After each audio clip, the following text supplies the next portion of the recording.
parang Gabriela Silang yung dating mo dun eh. Mhm. Oo. Parang I think napapataas yung kailangan natin ng music, guys.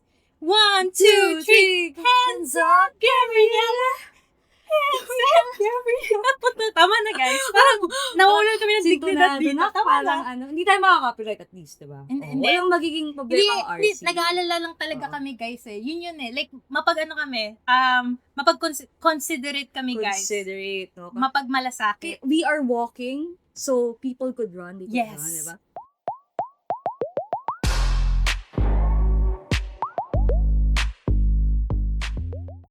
Hello, Kitty Cuties! Narito na ang bagong season ng ating chikahan. Ako nga pala ang pumapaldong wolo noong 2026. Ako si Alu. At ako naman si Aki, ang inyong ever-energetic AAA battery. At narito kami ngayon para sa panibagong episode ng Kayo Today, brought to you by the UP Radio Circle. So, partner, madalas ka ba nag-scroll pagdating sa mga social media? Ay, nako, bisyo ko yan. Ako, bisyo. Oo, kung di man ako nag-iossi. UP Puff Club, inyo na yan. May sarili na kami dito may no? agency sila dyan, no? Pero iba yung ano ko eh, asosasyon ko eh. Parang gusto kong sumali dyan sa asosasyon na yan. Oo. Halika na. Depende yan sa sinuscroll ko. Kasi iba-iba yung sinuscroll ko. Minsan, pusa. Next, ADHD memes. ADHD. So lahat ng may ADHD dyan, yes, tropa tayo. Next na masuscroll ko dyan. Tomboy. Ayun. Tomboy yan. Yes, wala. Hindi, pero kasi sumisikat yung mga tomboy memes ngayon. Sabi nga nila, baby, sorry guys, di ko alam yung lyrics. Pero alam niyo na yan, guys. Alam niyo na yan. Familiar na sila eh. Para Sikat sa na eh. streets tayo dyan. Baka nga, mamaya, may i-release tayong dance practice. Abangan nyo, guys. Abangan nyo yun, i-dance practice kami. 6 p.m. 6 p.m. Hindi, pero, speaking of, yung mga tomboy memes, napakalaganap right now yung mga ganon. Pero, dun sa, natin, with Women's Month, I think very relevant siya kasi we're not only celebrating kasi yung mga ating kababaihan, kundi yung mga part din mismo ng ating LGBTQ plus community, no? Totoo yan. Kasi diba, kumbaga kahit naman kitang-kita natin sa mga screens natin yung mga shebans. Tomboy. Yes. Tomboy.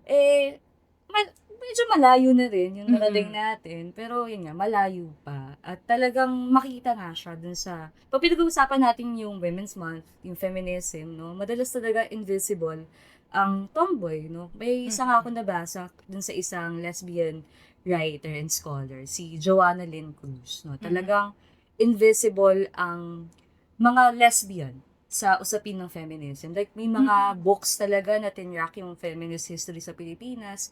Tapos barely mentioned yung experience talaga ng mga queer na kababaihan sa Pilipinas. Which is actually funny kasi babae din naman sila, diba? So, part pa rin talaga sila ng celebration natin when it comes to celebrate. Kasi this Women's Month, we're not just celebrating kung ano na yung mga napaglaban natin, pero kung ano pa yung dapat nating ipaglaban pa, diba? Alright. Kaya nga, speaking of dapat pang ipaglaban, no, napakarami kasi talagang, sa kada scroll ko, hindi lang mga tomboy yung makikita ko. May mga makikita rin akong mga bastos. Ay, nako. Narinig mo na ba yung umiinit ngayon na issue? Merong involved politician, tapos ang artista. Nako, daig pa niyan ang binabads na buwaya. Oo, sa nako, araw, Diyos ko. diba? Hindi na nahiya. Crocodile tears ang ginagawa. Nag-public apology. Nasaan yung apology? Nag-publicize lang ata. Nag-publicize lang. Walang apology, Queen. Wala Totoo. talaga. Nakakadiri. At yan, ang dapat talagang, lumalang mo sa dagat-dagatang apoy. No? Hindi ang mga tibo, hindi ang mga Becky, kundi ang mga bastos, ang mga homophobic. Diba? Yan ang dapat binibigyan talaga ng pansin. Kasi mga papansin. Anyway. Tsaka hindi lang yung mga ganyan sobrang, syempre yung mga mas makakapal yung mukha, mas explicit. Pero syempre meron din mga harmless. Yung parang akala mo harmless na memes, pero, or harmless na trend, pero iba na pala yung nagiging epekto. True. Mm. Alam mo ba yung narinig ko na ba yung tungkol sa factory reset? Sumisikat Nako po. yan ngayon. Naka po, Oo. everywhere I go, I hear factory reset. Yes. Sa Feeling Facebook, sa TikTok, Oo. sa Twitter, sa Instagram. Yes, lahat talaga ng Oo. plataforma. And feeling ko kahit yung viewers natin Mm. aware dyan. Pero just to give you guys context, bali parang ang factory reset daw kasi involved yan sa isang lesbian or di naman kaya gay usually. And then sinasabi nila na nagfa-factory reset daw sila back to being a heterosexual, presumably. Dahil nakita na nila yung the one nila dun sa opposite gender. And para bang, kadiri te. Kala ko pwede switch lason. on, switch off. Ganun ba? Ganun ba yung Lason talaga, Diyos lason. ko. Napaka na parang, para bang ang normal or parang default nga na setting ay ang pagiging straight, no? Parang tanungin mo yung, parang kumbaga, yun yung dapat na balikan natin na originality, kumbaga. Na parang merong mali sa atin. Yeah. Tapos, Kasi- kailangan ibalik sa default Oo. setting. Tapos mapapa-question ka, bakit yun yung default setting? Sino ba yung nag-set nung heterosexuality as yung default pagdating sa mga ganyang usapan, di ba? Well, in fact, before naman ng even before then, wala naman talagang set na identification yung heterosexual sa homosexuality, di ba? And mga studies na Yeah. papatunay niyan, di ba? And actually, kahit yung sabihin mo yung tungkol sa slavery, di ba? At one point naman, aminin na natin na nagkaroon din naman tayo ng time na ninormalize natin yung slavery. Pero, only when we questioned it, did we get to see yung abnormality dun sa concept na yon. And I think nag-apply din yun dito, no? Oo, kasi hanggat hindi natin binabasag yung mga ganyan narrative ng factory reset, nasasanay tayo no? Ano ba tawag dyan kapag nasasanay ka na? Oo. Guys, I might introduce myself. I am a psychology student. And sa psychology, may concept kami na tinatawag na illusory truth effect. So, sa illusory. illusory. Truth effect. So, valid to give you guys context, ang illusory truth effect basically tells you na repeating a certain statement makes you feel na something is true even when it's false. So, para lang yan kapag sa mga exam, di ba kapag sa exam tayo, ay parang familiar to. Parang eto yung tama. So, parang ganun yung nangyayari dito. And it's sad kasi parang nagkakaroon tayo ng manipulation somewhat. Kasi yun yung process pagdating natin sa mga propaganda. Ganun yung nag-i-start. So, nagkakaroon talaga ng misconception din. Not only dun sa community, pero yung mga iba din. Outside of that din, di ba? At kung may propaganda, may counter-propaganda tayo dyan. Yes. Syempre Propaganda. What? Propaganda. Right? Yes. So, syempre, bukod dyan, di ba, meron pang mga ibang harmful trends talaga. Kagaya nung siguro titibo-tibo. Ay. Alam mo yung kantang yan? Kasi nung bata ako, may FM radio ako sa cellphone. Tapos pinapakinggan ko yung maging top 10 songs. Uy. Top 10 request. Loyal ka pala, ha? Ano yung maging Loyal number listener. one? Listener talaga. Medyo talaga, ang libangan ko. Wala talaga doom scroll. O bago lang yung doom scroll era ko. Yung pandemic lang yung nag-start. Pero dati, FM radio talaga.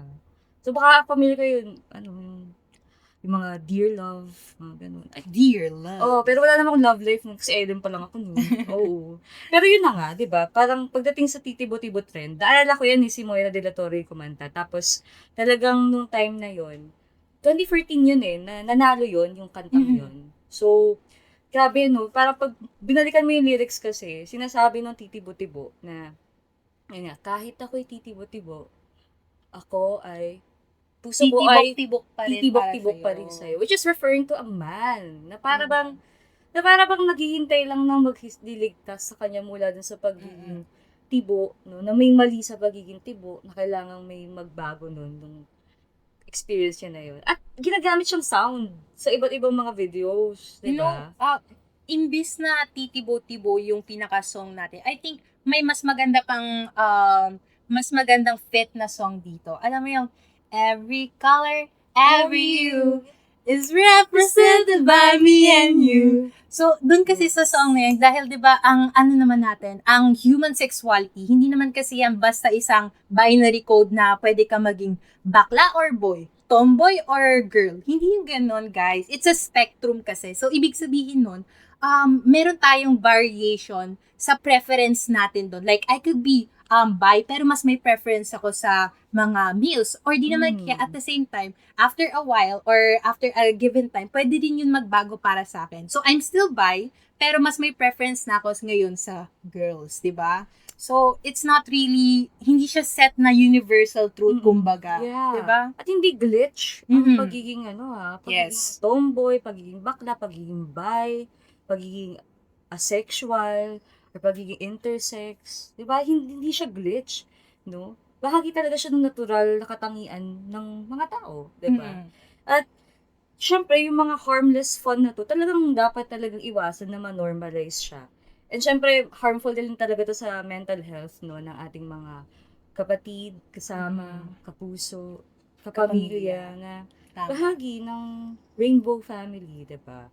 Talagang masama siya sa mental health kasi may datos talaga na magsasabi na isa sa key na talaga nag-aambag sa mental health distress, no, ng LGBT community ay yung ganitong mga harmful remarks, yung mga misogynist remarks, yung mga discrimination, di ba? Kasi ang point dyan, meron tayong tendency na ma-internalize. Like, meron tayong subconscious na mga behaviors na hindi natin napapansin, pero nandyan yan. So, kahit sabihin mo yung pagrinig mo ng simple na parang, ay, bakla ka, parang wala siyang dating. Pero ang totoo niyan, meron siyang hidden tones, hidden meanings, hidden nuances mula dun sa mga statements na yon na nag-i-embed dun mismo sa ating thinking, di ba? So, mapapaisip ka, ay, may mali ba sa akin? Di ba? Yun yung mahirap dun kapag kunwari, nag-i-start na tayo na questionin kung sino ba talaga tayo.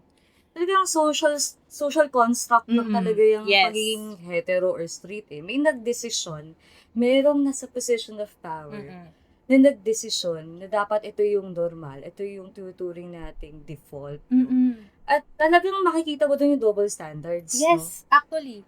Bakit, kapag ba straight ka, tatanungin ka ba, bakit ka straight? Straight ka? Parang hindi naman natin question yung pagiging ganun di ba? Diba? Mm-mm. Tsaka, kahit i-expose mo ang straight, kung straight talaga siya sa napakaraming Becky sa mundo, straight talaga siya. At kahit i-expose mo ang isang bakla o tomboy sa kahit anong propaganda ng pagiging straight, hindi siya magiging straight. Kasi yun talaga yung kanyang identity, yung kanyang soji, di ba? Hindi yun basta-basta mababago, guys. Hindi like I said kanina, hindi yan isang simple switch on and off, guys. So, speaking of double standards, no, meron tayong evident or nakita talaga natin yung difference pagdating sa pribilehiyo ng mga lalaki versus mga babae. Patriarchy, Yes. diba? Especially, hindi lang siya makikita mo siya sa work, sa school, and even doon sa most basic unit ng ating society, which is within the family. Alam mo ba, meron kayang studies dito na nakita nila na dun sa isang mga participants nila, kasi pinag-aralan nila mga pamilya na may dual earners. Bale, yung nanay nagtatrabaho, yung tatay nagtatrabaho, pero nakita nila na pagdating sa mga household chores, caregiving, child care, at saka kahit sabihin mo yung emotional na aspect nung dun sa relationship, yung mga nanay yung nagsasalo talaga nun So, makikita mo na evident talaga na may disparity pagdating sa distribution of kahit mga simple workload dun sa ating mga pamilya. May expectancy, no? May expectations talaga siyang parang may double shift. May Yes. shift ka na sa trabaho. Kung community leader ka, may shift ka rin dun. Diba? At may shift ka pa rin sa asawa mo, kung lalaki man yan, diba? May, syempre sa trabaho rin mismo. And speaking of community, no, community leaders, yung mga nagsusulong ng ating mga karapatan, no, talagang isa sa mga nakatanggap din nung ganyang klaseng karahasan ng patriarchy ay yung isang activist no nung September 21 no na Narinig ko yan. Oo, na yung kanyang kumbaga imbes na pagpurihan yung kanyang katapangan na magsalita laban sa napakatindi talagang corruption no sa ating bansa. Mas pinansin pa yung color ng kanyang kilikili no. Parang normal lang naman na magkaroon ng Exactly, kulay, di diba? ba? Na Oo. grabe yung mga expectations at hinihingi ng lipunan ng mga lalaki sa katawan ng babae. Napaka umiiral talaga yung body shaming. Mm. Napaka-normalize na lately ngayon nung body shaming nga pagdating sa society natin. Which, hindi naman talaga dapat kasi. Kasi normal lang naman yan eh. Normal yan pagdating sa mga katawan natin. Kung may mga build-build, Yes, di ba? diba? Normal yun eh, di ba? Mm-mm. Pero kinestyon ba natin kung lalaki, 'di ba? Parang mas Oo. iba yung talang proportion ng paghuhusga, pagtatasa, Diba? yung talagang magnifying, no? For Yung example, katawan ng babae. questionin ba natin, uy, bakit may balahibo balahibo tuloy. Balahibo? Bakit may buhok yung kilikili mo? Parang, hindi Oo, naman diba? natin dapat pinapansin yun eh. Mm-mm. Kasi talagang magkakaroon tayo ng mga buhok sa ating katawan, guys. Tama. At dapat mas pinag-uusapan din yung iba't ibang bahagi ng katawan natin, ng katawan natin babae. Normal lang sabihin ang puke, 'di ba? Ang dede, 'di ba?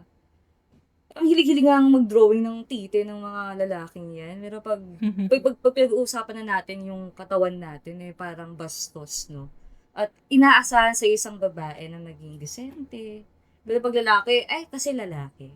Pero speaking of which, feeling ko nag-stem back yan or nag-root back yan dun pa sa ating historical na background when it comes dun sa idea ng pagiging Maria Clara. Mm-hmm. Pero while in fact, meron naman talaga tayong history back then pa na females are put into leadership positions. Talagang they're out there eh. Yeah. Pero biglang pagdating ng mga colonizers natin, biglang nagbago, nag-shift yung angulo natin sa maling paraan talaga. Tama yan, no? Yung mga babaylan. No? Yung Yes, case yes. ng mga babaylan talaga. Sila ay mga spiritual leaders. Kumbaga, tinuturing silang medium between, syempre, dun sa kanilang mga respected na mga namatay na mga ninuno, ganun. At dahil merong ganung koneksyon ang mga babaylan sa spirit world, nagiging consultant din siya ng mga leader na political sa mga earlier Philippine society natin. So, makikita talaga natin yung important na role ng mga babae. Actually, hindi lang babae kasi ang pagiging babaylan, ambiguous siya eh, diba? Pwede siyang LGBTQ din yung mismong parang may mga hints na merong trans woman na magiging talaga, babaylan. So, may ganun talagang malaking pagpapahalaga sa kababaihan noon, bago tayo talagang binalasubas ng mga colonizers. Diba? Pero guys, despite naman yung step back natin pagdating nung Spanish era, meron din naman tayo mga sineselebrate na mga accomplishments right now.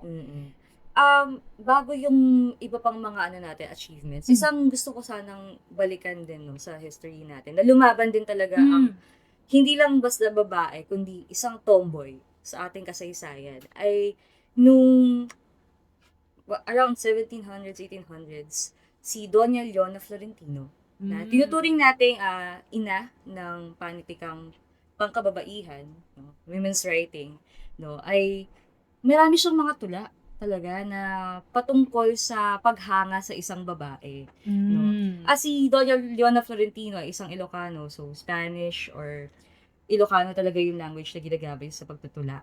Tapos, ayun, dahil doon, syempre, may mga iba na nagbasa ng mga tula niya, interpretation, hindi, nagpa-commission lang yung mga lalaki. Diyos ko, sila pa yung naglagay ng Parang, grabe, pinipilit lang yung sarili sa narrative, diba? Pero, kitang-kita naman sa mga tula niya na talagang meron siyang, talagang iniirog na babae. At, yun yung, kumbaga sa, kasi, sa Greece, no, sa Island of Lesbos. Kumbaga, kung merong Sappho, diba? At nagkaroon tayo si Sappho na nagsusulat ng mga tula tungkol sa intimate relationship with another woman, ay doon din manggagaling yung term na Sapphic. No? Sa Pilipinas, meron tayong Doña Leona Florentino na pwede rin maging batayan nga nung tatawagin nating term na Leonatico. Kasi, yung tomboy, shombits, and eventually, mga variation na yan na mas magmumula pa nga kasi dun sa tomboy na mas western. No? Pero, sa pagtatangka ng mga mananaliksik sa katulad ni S.J. Zemana na maghanap siguro ng term talaga ng Pilipino for lesbians, ay lunatico ang kanyang makukoin na term, no? So, ang ganda, no? Balikan yung history na meron talagang mga attempts, meron talagang resistance. Ang di lang babae, kundi shibo. Totoo, kasi Shibang. kahit ano pang try nila na Mm. burahin yung mga indications or nung presence, kumbaga, Mm. ng kababaihan at as well as yung community ng LGBTQ+. Nandyan at nandyan pa rin talaga yan, di ba? Yeah. At ito pa, no, kasasabi lang natin syempre ng terms natin, no, for tomboy. Yung tomboy mismo, actually. Mm. No, talagang nire-reclaim na natin, no, na community. Ako bilang bahagi rin mismo ng community. Nire-reclaim yung ganitong label. Kasi for the longest time, talagang siya, stigmatized, no, Oo. na parang hindi ako tomboy. Parang, Ang nung normal- bata ako, nako, dinay ko. Feeling ko Diba? narinig mo na to. Alam mo yung sayang? Oo. Ano sayang? Di ba kapag kunwari narinig natin ay yung anak mo tomboy, sayang naman. Anong sayang doon, di ba? Mm-mm. Dapat nga sineselebrate natin yun dahil nakilala niya na yung sarili niya. Mm-mm. Na-identify niya na kung sino talaga siya at kung kanino siya attracted and basta yung whole identity, kumbaga. Di ba? Yeah. Tsaka, naman din yun, kung hindi naman din, syempre permanent yung magiging labels sa yun. At syempre tayo, ang mas perspective natin, i-respect kung ano yung labels na gustong gamitin talaga ng ating mga kapatid, no, sa community. Pero, napakaganda rin kasi talaga ng tomboy as a term in a sense na, syempre yung framework natin ng Soji, hiniram talaga naman natin yan sa West, no? So, yung mga terms na lesbian, bisexual, and all. No? Pero yung tomboy, no, pag sa mga probinsya, di ba, parang, anong tawag sa'yo? Tomboy, ganun. Parang, kumbaga mas localized siya na term, no? So, yun. Talagang iba rin. We get to see napaka-interesting din talaga nung play of wika natin. Oh, di ba? Speaking of play ng wika, no? Yun Parang gusto kong maglaro. Ikaw. Ay, parang narinig ko na yan. Ikaw. Ikaw. Ikaw? Ikaw. Let's start the game na. Parang alam ko na, ang laro natin for today ay tinatawag na Ikaw, Women's Month version. Familiar ka ba sa Ikaw? Oo, yan yung may prompt, Mhm. tapos acting at hulaan ng Yes. kalaro mo. This time, ang gagawin natin ay words ang magiging batuhan. So, meron Okay. ako ditong list of prompts. Nag-prepare Yes. ka. Di mo Yes naman chinika naman. sa akin, meron ka ganyan. Simple lang naman ang gagawin. Bubunot tayo dito. And then, i-fill in lang natin yung blank dun sa ikaw statement Okay. natin. So, Okay, I'm ready. are you sure? Of course. Okay. Bunot ang unang balota. Baluto. Balota. Tatakbo ko to. Di joke. Ang scramble ko ay makulay. Ikaw. Ang scramble ko ay matamis. Ang scramble ko ay maraming chocolate syrup. Ikaw. Ang scramble ko ay masarap. Ang scramble ko ay puro tubig na. Ikaw. Parang wala nang maisip. Pass na. Next na ata. Next na. Sige, Sige, ako sige. naman. Mhm. Ang pet peeve ko ay siguro, yung laging late. Ay. Ikaw. Ang pet peeve ko ay homophobic. Ikaw. Ang pet peeve ko siguro yung bastos. Ang pet peeve ko ay wala akong pet peeve. Pwede ba yun? Pwede. Oo, masyadong mabait. Pero pet peeve ko talaga po ang mga bastos din. Yes. Ayaw rin sa mga bastos. Feeling ko kailangan natin mag-move on para sa next na magiging ikaw statement natin. So, ayaw natin ng bastos. Sana yung next nating makuhang prompt ay mag-e-emphasize ng ating pagkaayaw sa mga bastos. Ano ba to? Ang panawagan ko ngayong Women's Month. Gusto ko yan. Sige, ako muna. Ang panawagan ko ngayong Women's Month ay VAT tanggalin, kurap panagutin. Ikaw. Sa akin, ang panawagan ko ngayong Women's Month, sumigaw at lumaban. Ikaw, di ba? Yes. Oh, tama, di ba? Tapos parang Gabriela Silang yung dating mo dun eh. Mhm. Oo. Parang I think napapataas yung kailangan natin ng music, guys. 1, 2, 3, hands up, Gabriela! Hands up, Gabriela! Tama na, guys. Parang nawalan kami ng dignidad Sintonado dito. na, Tama parang na. hindi tayo makaka-copyright at least, diba? Hindi. Walang magiging problema ang RC. Nag-aalala lang talaga Oo. kami, guys, eh. Yun eh. Like, mapag-considerate kami, guys. Considerate, no? Mapagmalasakit. We are walking, so people could run. They could Yes. run, diba? Mhm. Pagbigay, diba? Yan talaga, kayo mga Gabriela talagang matatapang at Mm-mm. alam namin kung kailan mag-give eh. Pero ina-assert natin yung ating mga karapatan pala. Tama ka dyan. Alam mo, yun yung mga natutunan ko talaga dito sa episode natin eh. Yung talagang maging matapang, no? Mm-mm. Na basagin yung mga myth, no? Yung mga mito ng factory reset, no? Ng misogyny, ng discrimination. Ikaw ba? Kasi kailangan talaga maging aware tayo na yung mga homophobic and misogynistic na mga comments or actions ay talagang naglilimita sa action and yung way ng pag-express ng mga tao. Kaya it's important that we recognize that, guys. Tama yan. At ang kailangan natin, hindi factory reset, kundi system update. Yun ang gusto Na talagang bumaba ka, lumalaban sa anumang forma ng misogyny ng patriarka at anumang forma ng karahasan sa kababaihan at iba pang kasarian. Kaya nga kung makikita natin ngayong Women's Month, hindi lang tayo hindi makikita natin na hindi hiwalay ang laban ng mga queer community natin, 'di ba? At syempre, hindi pa nagtatapos ang ating laban dito. Kaya naman, natuwa ba kayo sa ating discussion? Kung natuwa kayo, babay muna. Yes, that's all for today's episode. So, if you like this episode, don't forget to like, share, and subscribe sa ating mga social media channels sa @UP Radio Circle, sa FB, IG, Twitter, as well as sa TikTok. Yes. So, and if you guys want to see more of me in particular, you can follow me at my IG, Kia_Aki, double I. Yee! Ako naman, kung gusto nyo pa akong mas makita at marinig, no? Minsan lang ako mag-IG story, pero abangan nyo. Artista kasi ako eh. So, yung IG ko ay @alu.dnltbj. Kung gusto nyo naman ng mas madaldal na version, ay pumunta kayo sa Twitter. Ang username ko dyan ay @aurelu, tatlo yung U, _DNLTBJ. And with that, please don't forget to follow UP Radio Circle's social media in FB, IG, Twitter, and TikTok. So, once again, I am Aki. And I am Alu. And kinakaya pa ba today? Kinakaya, today and every day. This has been Kaya Today with UP Radio Circle. See you soon!